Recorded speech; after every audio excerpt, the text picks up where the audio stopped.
जी नमस्कार। GPSC next 10 year में जो ड्रीम जॉब्स की रिक्रूटमेंट करने वाली है, आज उनकी बात करेंगे। बहुत लिमिटेड जॉब हैं जिनको ड्रीम जॉब कहा जाता है। आप में से 99% लोग उसको ड्रीम जॉब मानते होंगे, डजंट मैटर उसकी तैयारी कर रहे होंगे या नहीं। ड्रीम जॉब क्यों कहा जाता है वो मैं बताऊंगा आपको, पर उससे पहले दिखा देता हूं कि मैं कौन से पोजीशंस की बात कर रहा हूं। जनरली 3 वैकेंसी ऐसी होती हैं जिनको ड्रीम जॉब कहा जाता है। एक जनरल एडमिनिस्ट्रेटिव डिपार्टमेंट होता है जिसमें डिप्टी कलेक्टर की पोस्ट आती है, क्लास 1 की पोजीशन है, जीपीएससी के थ्रू रिक्रूटमेंट होता है। दूसरी आप बनते हो डीवाईएसपी, होम डिपार्टमेंट में आपको जॉब करना होता है, मतलब डेप्यूटी सुपरिटेंडेंट ऑफ पुलिस बनते हो। इसका रिक्रूटमेंट भी जीपीएससी करती है, सब चीजें आपको पता है। और तीसरी ड्रीम जॉब मैं कह रहा हूं असिस्टेंट कमिश्नर स्टेट टैक्स। ये किसकी जॉब होती है? फाइनेंस मिनिस्ट्री की होती है। ये 3 ड्रीम जॉब होती हैं। कोई भी जीपीएससी में जो टॉपर होता है इनको 1, 2, 3 के कैटेगरी में रख सकता है। क्यों रखते हैं? अच्छा, ड्रीम जॉब मैं क्यों कह रहा हूं? ड्रीम जॉब कहने का 2 कारण है।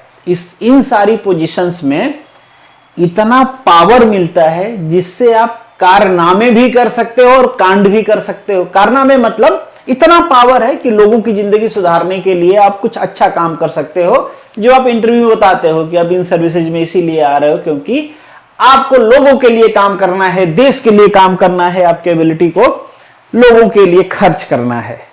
और कांड जो आप खुद के लिए, अपने परिवार के लिए, लोगों के साथ कर देते हो, उसे कांड कहते हैं। रिसेंटली कुछ एग्जांपल दिखा दूं आपको, आपने देखे भी होंगे, ये न्यूज में है इस टाइम पे। ये देखिए, ये इस टाइप के कारनामे हैं। ये भाई साहब ने, अब हालांकि कोई इनके खिलाफ अभी एविडेंस नहीं आया, एविडेंस कहां से आएगा? ऐसे लोग जो सिस्टम में एविडेंस तो आने नहीं देंगे। बट न्यूज है कि भाई साहब ने एक माइनिंग की कंपनी से, जिसके ऊपर 51 करोड़ की पेनल्टी लगती क्योंकि उन्होंने लॉ ब्रेक किया था, और चूंकि ये ऑफिसर हैं वहां पे, तो उसकी फाइन को 51 करोड़ से घटा के 4 से 6 हजार के बीच कर दिया, और उसके बदले में कहा कि 10 करोड़ हमको दे दो। ठीक है।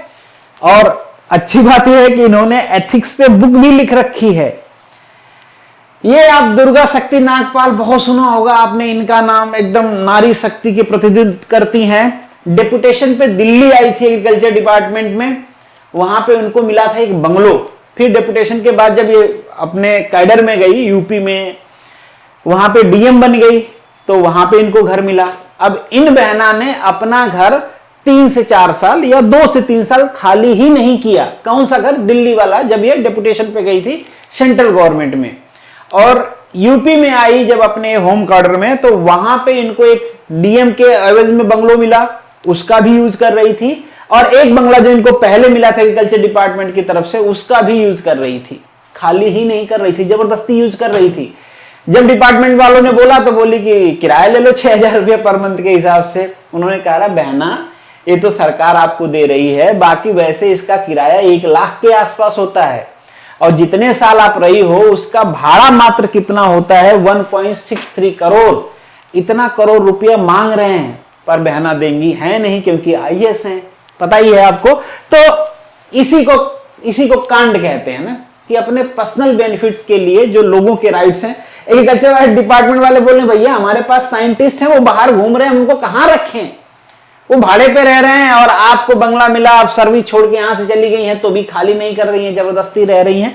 तो इस टाइप के कांड करने का जो पावर मिलता है ना, इसी वजह से आपको ये ड्रीम जॉब नजर आती है कि पैसा है, पावर है, और चाहिए ही क्या। तो अगर आप कारनामा के लिए या फिर कांड के लिए, जिसके लिए भी तैयारी करना चाहते हो, तो आपको ध्यान में रखना चाहिए कि सरकार नेक्स्ट 10 ईयर तक कितनी वैकेंसी इन सारे पोजीशन के लिए लाने वाली है। तो जो जिससे आप बनते हो जनरल एडमिनिस्ट्रेटिव डिपार्टमेंट, जिससे आप डिप्टी कलेक्टर बनते हो, ये पोजीशन तो चलो बहुत पहले से इतना ही आती है, बहुत ज्यादा आती नहीं है, 4 से 5 पोजीशन होती हैं। उसमें भी लास्ट 2 ईयर से देख रहा हूं तो जनरल के लिए सीट नहीं है, 2 ईडब्ल्यूएस के लिए आ जाती है, 2 एससीबीसी के लिए आ जाती है, उन दोनों में से एक सीट वुमेन्स के लिए रिजर्व हो जाती है, तो एक सीट बचती है। वही कुछ ट्रेंड नजर आ रहा है कि 5, 5, 10, 10, 10, 10 सीट एवरी ईयर आएगी। तो अगर आप एकदम से गुजरात में सबसे मेरिटोरियस स्टूडेंट्स हो में से एक हो और एग्जाम के दिन आपकी किस्मत अच्छी है, पेपर आपका अच्छा चला गया और सारा ही पेपर अच्छा चला गया, तो आपको यह पोजीशन मिल सकती है, पावर मिल सकता है कारनामा और कांड दोनों करने का। अगर यहां से चूक जाते हो तो सेकंड ऑप्शन होता है डिप्टी सुपरिटेंडेंट ऑफ पुलिस बनने का।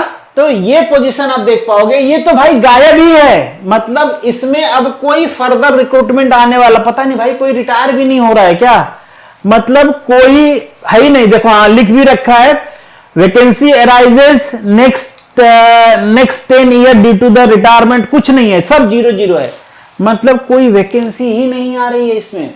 मतलब डेप्यूटी एसपी बनने का तो सपना आप छोड़ दीजिए, ये सपना टूटा तो फिर यहां आ जाइए। यहां बनते हो आप assistant commissioner of state tax, जिसमें खूब सारा पैसा आता है, आप ही को जांच करना होता है, जांच करता भी आप हो, सजा सुनाने वाला भी आप हो, केस चलाने वाले भी आप हो, सब कुछ आप ही हो इसमें। यहां पे वैकेंसी है पर वो भी बहुत ज्यादा नहीं है, लिमिटेड ही है, अल्टरनेटिव ईयर में आ रही है। और भी इन सारे डिपार्टमेंट में और भी वैकेंसी है, पर मैं तो बात कर रहा हूं आज ड्रीम जॉब्स की, तो ड्रीम जॉब्स की ही बात करेंगे। इन सारे डिपार्टमेंट में सेक्शन इंजीनियर इन सब की बाकी सारी पोजीशंस हैं, डेफिनेटली हैं, आप उनकी तैयारी कर ही सकते हो, पर हम लोग यहां पे डिस्कशन कर रहे हैं ड्रीम जॉब्स की। तो ड्रीम जॉब्स की बात कर रहे हैं, इसमें भी है बाकी जो क्लास 3 क्लास 2 वाली पोजीशंस हैं, इसमें भी फाइनेंस डिपार्टमेंट में भी हैं। फाइनेंस डिपार्टमेंट में तो भर भर के वो क्लास 3 वाली पोजीशंस आती है, नंबर्स खूब आते हैं उसमें, आप देख पाओगे।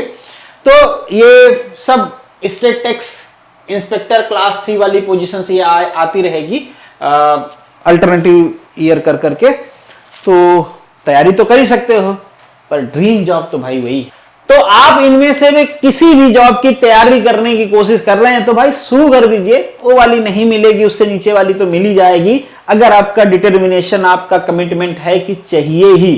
जब ऐसा कमिटमेंट है कि चाहिए ही तो मिलेगी ही, जब ऐसा है कि चलो मिल जाएगी तो ठीक ही है, तब तो ना मिले, ठीक है। बाकी कारनामा और कांड पे आपका क्या ओपिनियन है कमेंट बॉक्स में जरूर लिख सकते हैं, क्योंकि मॉक इंटरव्यू आप भी देखते होंगे, पूछा जाता है भाई इस सर्विसेज में क्यों आ रहे हो करोड़ों का पैकेज छोड़ के, तो एक ही जवाब होता है देश सेवा। देश सेवा ये भी कर रहे हैं, नेताजी लोग भी कर रहे हैं, बस पब्लिक ही बेवकूफ है, बाकी सब देश के भलाई के लिए काम कर रहे हैं except then the public, common man. जय हिंद।